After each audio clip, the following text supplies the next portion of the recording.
El amilenialismo o amilenarismo, ambas formas se podría expresar, es otro término también que tiene dificultad de poder definirse lingüísticamente, pero hace referencia, por supuesto, al milenio. La creencia literal de que hay 1000 años en el tiempo de las cosas finales, en esa escatología, en ese último momento, cuando Cristo regresa a la tierra, hay un periodo de 1000 años en los cuales se reinstaura, en cierta forma, todo lo que significó el propósito de Dios para Israel, nos dicen. Según este esquema dispensacional, Dios tenía un propósito para Israel, ¿no?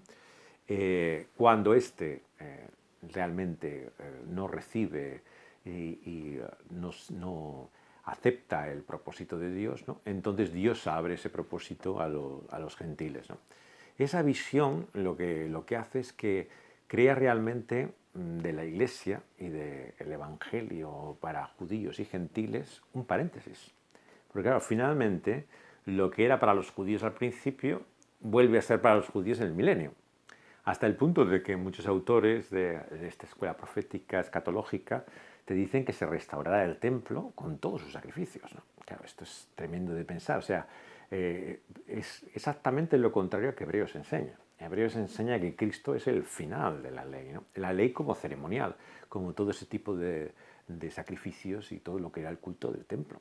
Entonces, si Cristo es la última palabra de Dios y lo que vemos en el Evangelio es que la salvación no es realmente haciéndose judío, ¿no? Como nos enseña Gálatas, ¿no? Y una y otra vez la Escritura te muestra, el milenio es realmente una construcción extraña de la Escritura. Bíblicamente, claro, tenemos que darnos cuenta que es un solo capítulo de Apocalipsis en el cual se habla de esto.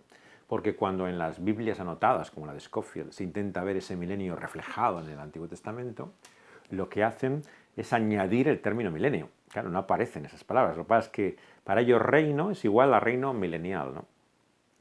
Entonces, ese añadido hace que lean en esa clave casi como los testigos de Jehová en la Escritura, que igual que dicen que hay una división entre la muchedumbre que está en la tierra y los 144.000, claro, cuando tú le preguntas a un testigo de Jehová, ¿y dónde estará los que hoy en día pertenecen a esa muchedumbre, ¿no? La tierra? Y lees en el texto de Apocalipsis y dice que la multitud estará en el cielo. O sea, entonces te da una lectura prejuiciada de la Escritura por el cual ya no ves realmente lo que el texto está diciendo, ¿no? Sino lo que quieres leer en ello. Por supuesto que no es un tema del cual dependa nuestra fe, ¿no? Y en modo alguno se puede decir que alguien por creer en el milenio, ¿no?, esté en tal error o herejía, ¿no? Pero es una visión ya no solo simple de la Escritura, sino verdaderamente difícil de entender, incluso en su versión de lo que podemos llamar el premilenarismo histórico. El premilenarismo histórico pretende conservar esa idea del milenio, ¿no?, pero no verla en un esquema dispensacional, ¿no? Es como una versión más aceptable, digamos, del milenarismo, ¿no? En ese sentido, el amilenarismo es finalmente liberarse de este yugo, ¿no? Es como don José Grau, el gran expositor amilenial, solía decir, ¿no? Estos son como la imagen que encontramos en el Evangelio, ¿no? De esas pellizas, esos cueros donde el vino se salía y que hay agujeros y sale el vino, ¿no? Y está remendándolo constantemente. Así decía que no se podía, ¿no?, en este tiempo del espíritu, ¿no?, volver a lo que era la ley. Y muchas veces, claro, el llamado dispensacionalismo progresivo, la visión, digamos, primerista histórica, son intentos de remendar algo que finalmente yo creo que debemos desechar, ¿no?, que es la idea de que el milenio tiene que interpretarse histórica literalmente, ¿no?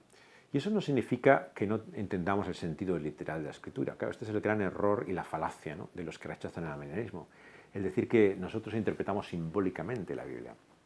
Interpretamos simbólicamente la Biblia donde hay símbolos.